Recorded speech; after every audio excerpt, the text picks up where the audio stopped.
අයිබෝන් යාළුවනේ අද වීඩියෝ එකෙන් බලමු ෂෙයා ට්‍රේඩින් ප්ලැට්ෆෝම් එකේ කොහොමද වොච් ලිස්ට් එකක් හදාගන්නේ කියලා. මම දැන් මේ ලොග් වෙලා ඉන්නේ මගේ ෂෙයා account එකට. එතකොට වොච් ලිස්ට් එකක් කියලා කියන්නේ ඇත්තටම ඔයා අනාගතයේදී ෆියුචර් එකේදී ඔයා ෂෙයාස් පර්චේස් කරන්න ෂෙයාස් බයි කරන්න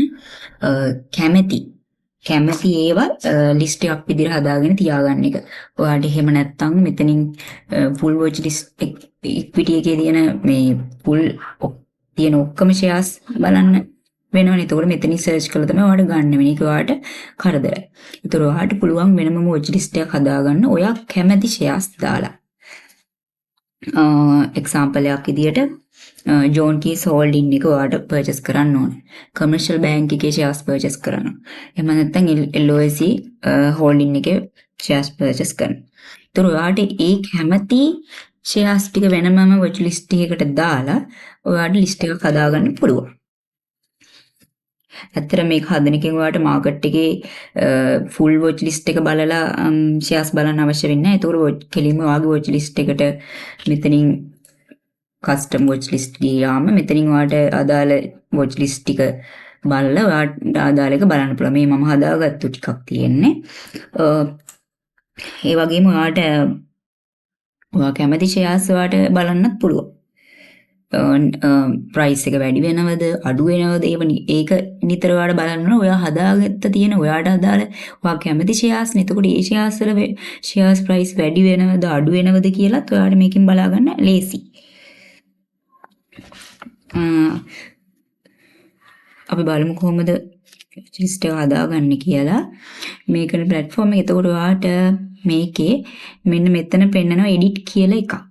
ඒතර edit කියන එක ක්ලික් කරන්න.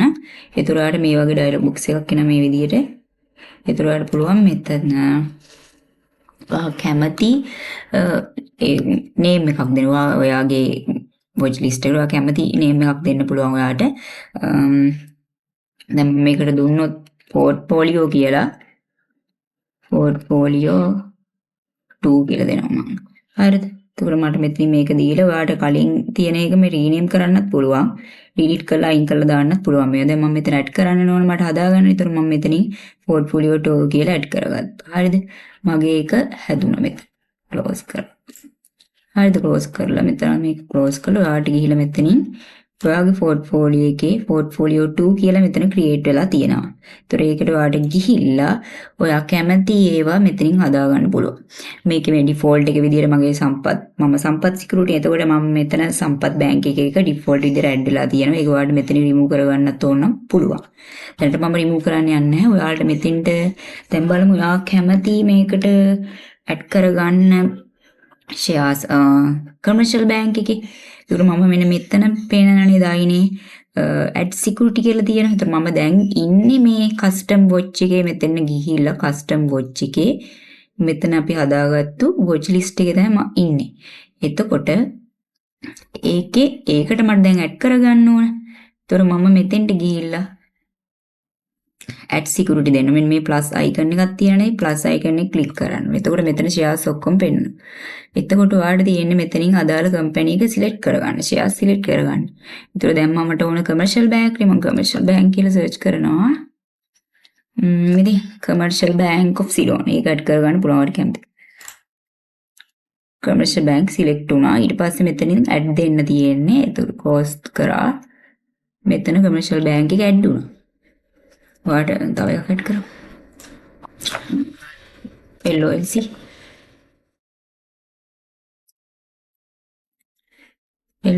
holdings PLC at මම දැන් වොච් ලිස්ට් එක හදාගෙන ඉවරයි. ඒතර මට පුළුවන් මෙතන bid price එක බලා ගන්න. ask price එක බලා ගන්න. ඒ කියන්නේ bid price එක කියන්නේ අපි purchase කරන්න පුළුවන් price එක. purchase කරන්න පුළුවන් නෙමෙයි. ඔයාලට මෙතන මේකේ දැන් commercial bank ගත්තොත් මෙතන 209.75ක් නේ තියෙන්නේ. ඒ ගානටම ඔයාලට purchase කරන්න ඔයා කැමති නම් මේක අඩුවට ඔයාලට bid කරන්නත් පුළුවන් නේ. 209ට ඔයාලට ඉල්ලන්නත් පුළුවන්. ඒ වගේ වෙතන ප්‍රයිස් එක වඩා වෙනවා 209ට වඩා මෙතන මේ 210ට විකුණන නිසා 210ට ඉල්ලලා ගන්නත් පුළුවන් නේ. ආස් ප්‍රයිස් එක තමයි මෙතන තියෙන්නේ. එතකොට ඔයාට මෙතනින් බිඩ් ප්‍රයිස් එක ආස් ප්‍රයිස් එක බලලා ඔයාට මේ වොච් ලිස්ට් එක බලලා ඔයාට මේ ටික බලා ගන්න පුළුවන් ලේසියෙන්ම. ඔයා සිලෙක්ට් කරලා තියෙන කම්පැනි ටිකේ ඔයාගේ ෂෙයාර්ස් ඒ ටික ඔයාට මාකට් එකේ ප්‍රයිස් එක ඔයාට ලේසියෙන්ම වොච් ලිස්ට් එකට ගිහිල්ලා මෙතනින් බලා ගන්න පුළුවන්. ඔයා කැමති විදිහට මෙතන හදන්න තියෙන්නේ. ඒතර ඔයාට ඇවිල්ලා මේක බලන්න පුළුවන් මේකේ ෂෙයාර්ස් වලට මොකද වෙලා තියෙන්නේ කියලා. ප්‍රයිස් එක වැඩි වෙලාද අඩු වෙලාද මෙතනින් මේකෙන් බලා ගන්න ලේසි. ඔයාට එහෙම නැත්තම් මෙතනින් ගිහිල්ලා ෆුල් ඉක්විටි එකට යන්න එපා. ඒතර ෆුල් එකටම ගිහිල්ලා බලනකොට මෙතනින් සර්ච් කරලා ඔයාට වෙන වෙනම අරන් තමයි බලන්න වෙන්නේ.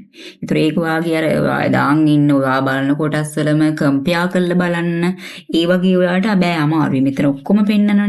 දැන් මෙතන වොච් ලිස්ට් එකකට ගියොතින් ඔයාට මෙතනින් දැන් පෝර්ට්ෆෝලියෝ එකට ගියොතින් ඔයා දැන් කැමති මේව දාන් ඉන්නවනේ ඔයාට මෙතන දාන් ඉන්න ෂෙයාර්ස් වලට ඔයාට කම්පෙයාර් කරලා බලන්න පුළුවන් කොහොමද ප්‍රයිස් ඉන්ක්‍රීස් වෙලා තියෙන්නේ ඩික්‍රීස් වෙලා තියෙන්නේ කියලා එතන ඔයාට කම්පෙයාර් කරලා ඒක බලන්න පුළුවන්. ඒතර මේ විදිහට තමයි ඔයාට මේ වොච් ලිස්ට් එක හදන්න තියෙනවා. ඔයාට ඕනම් මෙතනින් මේක රිමූව් කරන්නත් පුළුවන්. මේක ඔයාට වැඩක් නැත්නම් ඔයාට මේක අයින් කරලා දාන්න පුළුවන්. ඔන්න මම අද දැන් කියලා දුන්නේ වොච් ලිස්ට් එකක් ගැන. වොච් ලිස්ට් එක හදාගන්නේ කොහොමද ඇයි කියලා. එතකොට ඔයාලට පුළුවන් වොච් ලිස්ට් එකක් හදාගෙන වොච් ලිස්ට් එකක් නෙමෙයි දෙක තුනක් ඕන ගාණක් හදන්න පුළුවන්. ඔයාට ඒ ඕන විදිහට ඔයාගේ පෝර්ට්ෆෝලියෝ ඒ විදිහට හදාගෙන ඔයාට පුළුවන් ලේසියෙන්ම ඔයාගේ ෂෙයාර් බයි කරන එක ඒ මාකට් එකේ තියෙන ප්‍රයිස් එකේ ඉන්ක්‍රීස් එක ඩික්‍රීස් එක නිතර ඒ විදිහට බලා ගන්න පුළුවන්. එතකොට මම මේ අදගෙනයි පොඩි වීඩියෝ එකක් මම ආයෙත් දවසක ඔයාලට කොහොමද ෂෙයාර්ස් බයි කරන්නේ කොහොමද ෂෙයාර්ස් විකුණන්නේ ඒ වගේ මාකට් එකේ ෂෙයාර්ස් බයි කරන විදිය ඒ වගේ වීඩියෝ අරගෙන ඔයාලට එන්න. දැනට අද දවසේ මම ඔයාලගෙන් සමුගන්නවා. සුබ දවසක් යාළුවනේ.